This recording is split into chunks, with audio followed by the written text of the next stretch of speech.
Fairness at work is being debated today by MPs. Are workers in this country treated fairly, or do we need to do more? Joining me now to discuss this is the Shadow Minister for Employment Rights, Justin Matters. Justin, good to see you back on the programme.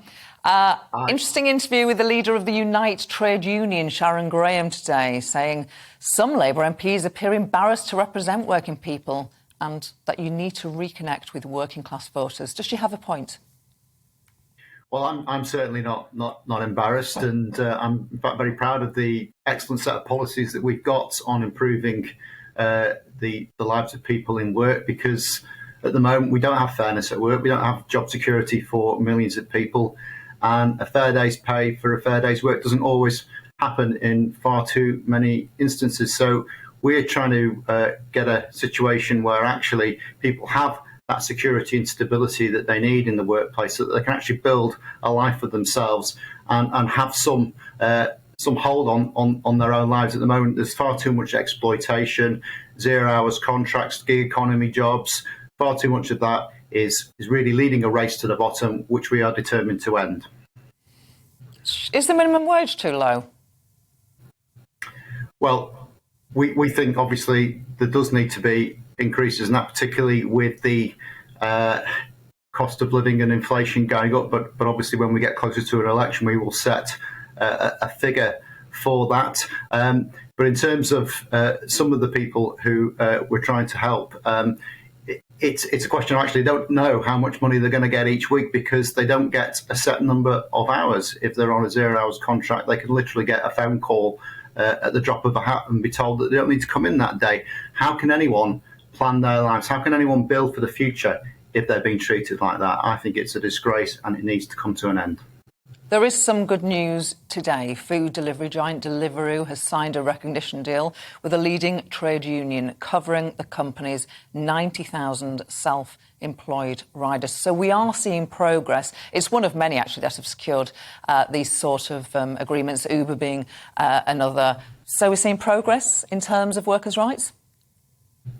Well, GBN are doing a really good job in respect of getting engagement with some of the gig economy companies, but there are limitations on what they can do in terms of where the law stands. Now, all the people that they will be representing won't be classed as employees. They will be in what I would consider to be bogus self-employment, which means they don't get rights for unfair dismissal, for example, or also have difficulties in terms of holiday pay, in terms of sick pay and so on. So we want to actually see a change in the law, so that those people who are in jobs like that, where actually the amount of control and discretion they have is so minimal that they really ought to be classed as employees, are treated the same as everyone else and have the same rights as everyone else.